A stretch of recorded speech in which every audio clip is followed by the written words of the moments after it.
ബീഹാറിൽ 7,65,00,000 വരുന്ന വോട്ടുകൾ ഉണ്ടായിരുന്നതിന് വലിയ പ്രതിസന്ധി ഉണ്ടാക്കി. 65 ലക്ഷം പേർ ആദ്യം പുറത്തായി. പിന്നെ അവസാനം അത് വലിയ സമരമൊക്കെ ബഹളമൊക്കെ രാഹുൽ ഗാന്ധിയുടെ നേതൃത്വത്തിൽ നടന്നു. അദ്ദേഹം ഒരുപാട് ലിസ്റ്റുകൾ പുറത്തുവിട്ടു. വോട്ട് ചാരി, വോട്ടധികാരി യാത്രയൊക്കെ നടത്തി. അവസാനം 10-21 ലക്ഷം ആളുകൾക്ക് കൂടി അവിടെ വോട്ട് കിട്ടി. എന്നാലും 45 ലക്ഷം പേർ ബീഹാറിൽ ഔട്ടായി. ബീഹാർ തെരഞ്ഞെടുപ്പിൽ 45 ലക്ഷം പേരാണ് വോട്ടേഴ്സ് ലിസ്റ്റിൽ നിന്ന് പുറത്തു പോയത്. അത് ഒന്നാമത്തെ ബോംബായിരുന്നു രാഹുൽ ഗാന്ധി പൊട്ടിച്ചത്. ആറ്റം ബോംബായിരുന്നു അത്. ആ സമയത്ത് വലിയ വിവാദമായി. പിന്നെ ഒരു ഹൈഡ്രജൻ ബോംബ് പൊട്ടിക്കുമെന്ന് രാഹുൽ ഗാന്ധി പറഞ്ഞെങ്കിലും അതിന് പറ്റായ ഒരു ക്ലൈമറ്റ് കിട്ടാത്തതുകൊണ്ട് പുള്ളി പൊട്ടിച്ചില്ല. പക്ഷേ ഇപ്പോൾ ഒരു ചില ബോംബുകൾ വീണ്ടും ഇന്നലെ പൊട്ടിച്ചിട്ടുണ്ട്, ഇന്നും പൊട്ടിക്കുന്നുണ്ട്. അതിനിപ്പോൾ എന്താവും അറിയില്ല. അദ്ദേഹം വീണ്ടും ഇപ്പോൾ ഉള്ള ലിസ്റ്റിലെ ഇരട്ടിപ്പും മരിച്ചവർ കയറിപ്പറ്റിയതും ഒക്കെ ഉള്ള കാര്യങ്ങളുമെല്ലാമായി രാഹുൽ ഗാന്ധി വന്നിട്ടുണ്ട്. അപ്പോൾ വീണ്ടും അടുത്ത ബോംബുമായി രാഹുൽ ഗാന്ധി, ഇന്ത്യൻ ഇലക്ഷൻ കമ്മീഷന് തലവേദനയുമായി രാഹുൽ ഗാന്ധി സെക്കൻഡ് ഫേസ്. നമ്മൾ ചില സിനിമകളൊക്കെ രാവണപ്രഭു ഒക്കെ രണ്ടാമത് വന്നു. അതുപോലെ പല സിനിമകളും രണ്ടാമത് വരുമല്ലോ. റീമേക്കല്ല, രാവണപ്രഭു റീമേക്കാണ്. അതിൻ്റെ സെക്കൻഡ് പാർട്ട് വരുമല്ലോ. ചില സിനിമകളുടെ ഫസ്റ്റ് പാർട്ട് കഴിഞ്ഞിട്ട് സെക്കൻഡ് പാർട്ട് വരും. അതുപോലെ വോട്ട് ചാരിയുടെ സെക്കൻഡ് പാർട്ട് ഇന്നും ഇന്നലെയുമായി ബീഹാറിൽ ഇറങ്ങിയിട്ടുണ്ട്. ഇനി കേരളത്തിലേക്ക് വന്നു കഴിഞ്ഞാൽ കേരളത്തിൽ അതിശക്തമായ എതിർപ്പാണ് SIRനെതിരെ ഉള്ളത്. ആ ആശങ്കയിൽ കാര്യമുണ്ടോ എന്ന് ചോദിച്ചാൽ ബീഹാറിലെ 65 ലക്ഷം പേർക്ക് വോട്ട് പോയത് വെച്ച് നോക്കുമ്പോൾ അതിൽ എന്ത് ബഹളമുണ്ടാക്കിയിട്ടും 21 ലക്ഷം പേർ മാത്രമേ അകത്ത് കയറി എന്നുള്ളത് കൊണ്ടും 45 ലക്ഷം പേർക്ക് വോട്ട് ബീഹാറിൽ പോയെങ്കിൽ കേരളത്തിൽ 100 കോടി വരുന്ന ജനങ്ങൾക്ക്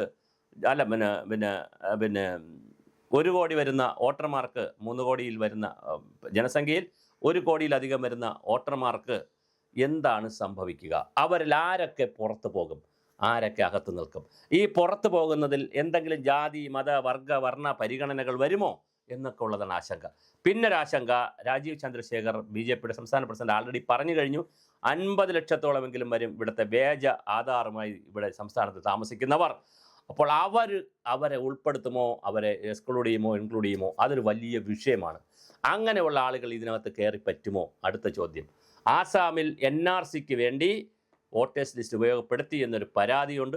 അങ്ങനെയാണെങ്കിൽ ഈ വോട്ടേഴ്സ് ലിസ്റ്റിന് വേണ്ടി എടുക്കുന്ന വിവരങ്ങൾ പൗരത്വ രജിസ്റ്ററിന് വേണ്ടിയും NRCക്കും വേണ്ടി കൊടുത്തിട്ട് അവിടെ ഒരു ഒളിച്ചു കടത്തൽ നടക്കുമോ? ഇങ്ങനെയുള്ള ആശങ്കകൾ ബീഹാറിലൊരാശങ്ക, കേരളത്തിൽ മറ്റൊരാശങ്ക. ഇതിനൊക്കെ മറുപടി പറയേണ്ടതും ഈ ആശങ്കകൾ മാറ്റേണ്ടതും ഇലക്ഷൻ കമ്മീഷൻ്റെയും കൂടി ചുമതലയാണ്. അതുപോലെ തന്നെ നമ്മളെല്ലാവരും ചിന്തിക്കേണ്ട ഒരു പ്രധാന വിഷയം, ജനാധിപത്യം സാർത്ഥകമാകണമെങ്കിൽ അവസാനത്തെ പൗരനും 18 വയസ്സ് കഴിഞ്ഞിട്ടുള്ള അവസാനത്തെ പൗരനും ജാതി, മത, വർഗ, വർണ്ണ വ്യത്യാസമില്ലാതെ, സ്ത്രീ പുരുഷ ലിംഗ വിവേചനമൊന്നുമില്ലാതെ വോട്ട് കിട്ടണം. അങ്ങനെ വോട്ട് കിട്ടുമ്പോഴാണ് ലോകത്തിലെ 800 കോടിയിൽ 100 കോടി ആളുകൾ വോട്ട് ചെയ്യുന്ന, 8-1 ആളുകൾ വോട്ട് ചെയ്യുന്ന പവിത്രമായ ജനാധിപത്യം സാർത്ഥകമാകുന്നത്. അത് നടക്കുമോ എന്നുള്ളതാണ് നമുക്കറിയേണ്ടത്. അതിന് തടസ്സമായി നിൽക്കുന്ന വോട്ട് ചാരിയായാലും വോട്ട് ചോരിയായാലും വോട്ടധികാരിയായാലും SIRലെ കള്ളത്തരങ്ങളായാലും എന്തായാലും നമുക്ക് കാത്തിരുന്ന് കാണാം.